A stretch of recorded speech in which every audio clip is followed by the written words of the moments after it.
When I was an employee, my focus was on my job, my boss, my team, and the company. Any focus I put on myself was still related to my job, my boss, my team, and the company. I was far more reactive than proactive when it came to my approach to doing the work. I continued to think this way when I initially went freelance, so I ended up being what my clients wanted me to be on any given project, rather than a representative of my own company. The way I approached the work, the strategies I used, and the decisions I made should have reflected my company's philosophies. Not doing this was taking a considerable toll on me and my business. Of course you want your clients to be happy, but the best way to do that is for you to be happy while you're making them happy. One of my biggest gripes as an employee was when a leader didn't advocate for me.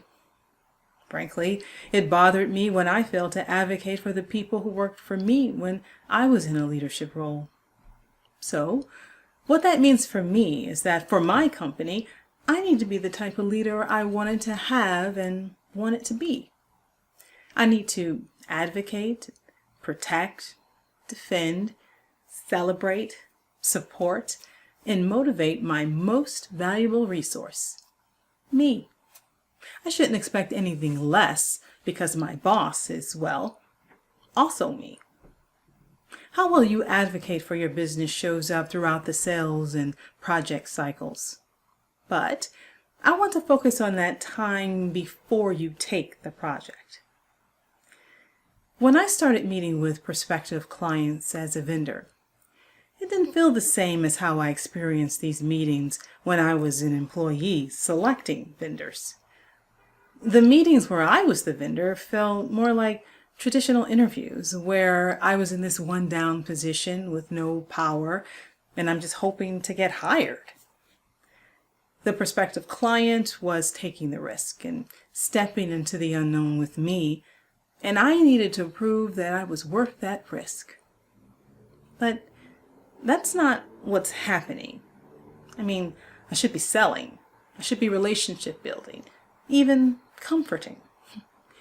Not interviewing for full-time employment. My focus should be on whether my business is a good fit for this project, and if so, how can I be of the most value? I'm better equipped to operate in that way now because I strive to make myself a known quantity so that I'm not in this one-down position. I read once that potential clients are considering 3 questions when they meet you. Do you understand what I'm talking about? Can you do what you say you can do? And can we work with you? To me, becoming a known quantity means answering these questions before they even meet you. This is why having a portfolio, engaging in a little content marketing, and building a platform is so important. I also think you should have a website so that you can control the narrative that tells the story of what value you can bring. Using LinkedIn is great, but relying only on LinkedIn is allowing their templates to tell the story. And if there's one thing I know about stories, structure matters. So, if all that stuff is out there about who you are and what you can do, by the time you get to the sales meeting, despite what you know about the company already because of your research, it's still you stepping into the unknown this time because you don't know who these people are and what it's like to work with them. And because they are the unknown, you have the questions. You are assessing whether or not your company and services are a good fit for this project. You are interviewing them as much as they're interviewing you.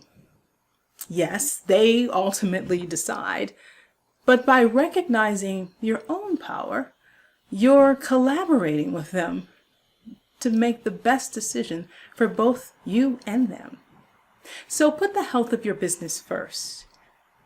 One way to do this is by mastering the art and science of picking projects that are professionally, personally, and financially rewarding. I know. Easier said than done.